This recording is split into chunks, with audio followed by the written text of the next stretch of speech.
come out to this session. I know Dr. Klees is a very popular guy, and I'm so glad that others of you have come to hear his presentation. Frankly, I had no idea how many people to expect. I was just hoping our room was big enough for all the people who were going to show up. But anyway, today we're going to continue with a theme that we've been working on all semester, and that is looking at different incentive plans for teachers and students, and in particular looking at what we call pay-for-performance incentive plans, and trying to get to the point where we can see if there's any good, logical, conclusive evidence that these pay-for-performance incentive plans doesn't somehow lead to higher achievement among children, or if that's the connection that we can make, or whether or not that's the wrong question that we should be asking. We have in our past sessions had persons here from Prince George's County Public Schools who talked about a big, well-funded pay-for-performance incentive program they've got going on in Prince George's. We've had people from MSTA, our state NEA affiliate, and we've had persons actually from NEA speak to us about the union's perspective on this topic, why they agree, why they don't agree, why they're not one way or the other. Generally, we think they don't agree with this concept, and they told us, when they don't agree, they told us why they don't agree with the notion of paying some teachers more than others, or this whole notion of using a monetary incentive to try to improve teaching performance. In our last session, on the 22nd, we're going to have a young man who's in charge of the DC Capital Gains program who will be speaking with us. If you kept up with the District of Columbia, they have a plan there that actually pays students to perform. In other words, a student, a middle school student, can receive so much money for a certain level of attendance, certain level of achievement, things of that nature. And the person who directs that program is going to be our presenter on that evening. And in our last email with him, he actually said he did not think he could bring students. That was one of the things we wanted. We wanted some of the actual students in the program to be here. And we did offer to help him because it sounded like it was a logistical thing.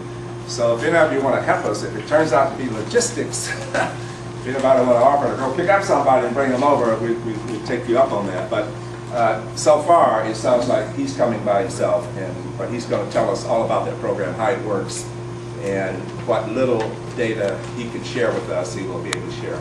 But tonight we have a special treat. We're going to probably not talk about Maryland, and probably not talk about Prince George's County, but we're going to go international. We're going to talk about what's going on probably around the world, but certainly large parts of the world, because our presenter is Professor Stephen Klees, who is in the Department of Ed Leadership, Higher Ed, and International Education here in our College of Education. And he's interested in U.S. policy and practice, and also policy and practice in other countries. And he's worked with school districts, state governments, national educational organizations, but his long-term research interests have focused on issues concerning the political economy of educational policy and social change. We've read one of his big papers. It's really a big paper. We've read one of his big papers in which he's looked at teacher education around the country and around the world and found some parts of the world where they are using incentive plans such as what we've been talking about. So tonight, he's going to share his perspective on our topic as well as his analysis of the research that he's been doing over the last so many years. So let's welcome one of our own, Professor Steve Klees. And we're anxious to hear his presentation. So Steve, welcome. Okay. Thank you, Mark. It's a pleasure to be here. This sounds like a very interesting semester that those of you who are regular students here have had. I've got two broad overlapping research specializations.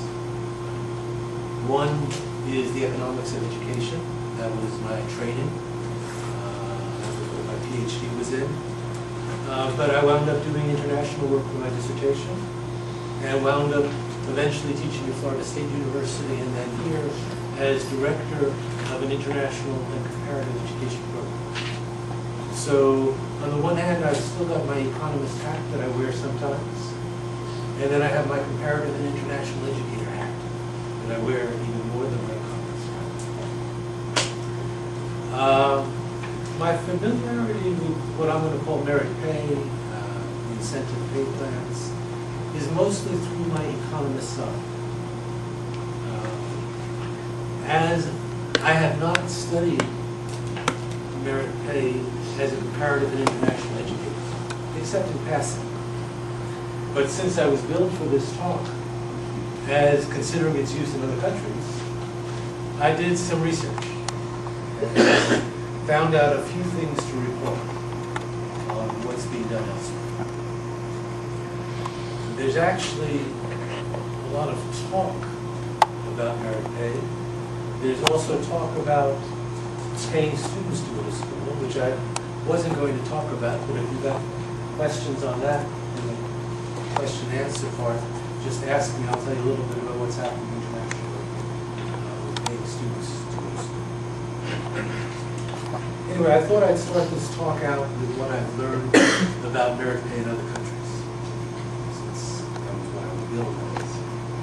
And I'll follow that with a discussion of the paper that some of you read, but which a number of you did not read, which is a broader look at the privatization of education. I should say at the beginning, for what you would know if you read my paper, that I am not in favor of merit pay for teachers, at least as it's usually structured. That is, tying teacher compensation to student test scores in particular. There's other forms of incentive pay plans, and I'm not talking about those as much as I am tying salaries to achievement test scores. This critique actually seems to run in my family. When I told my 85-year-old mother what I was talking about today, that I was talking about merit pay for teachers, she simply said, "You can't do that." By which she literally meant, you can't tie teachers to test score gains of their students, which is the essence of my critique. My mom lived through a previous wave of merit pay in the 20s and 30s as part of that era's pseudo-scientific approach to management of schools. Her other comment was that when they did that to her in her schools, the teachers simply taught the test, which is part of the problem here. We'll talk about which we've already talked about. Okay, but I'm getting ahead of my story.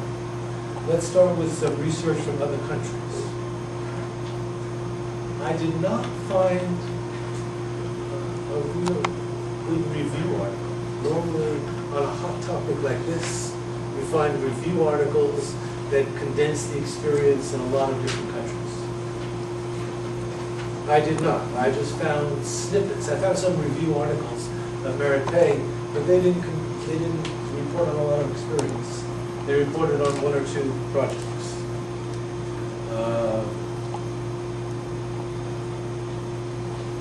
I didn't find much from developed countries. I found more from developing countries,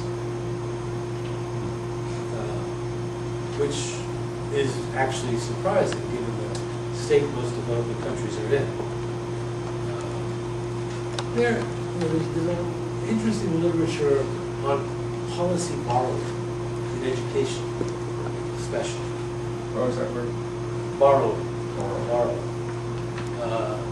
So it's not unusual to find that reforms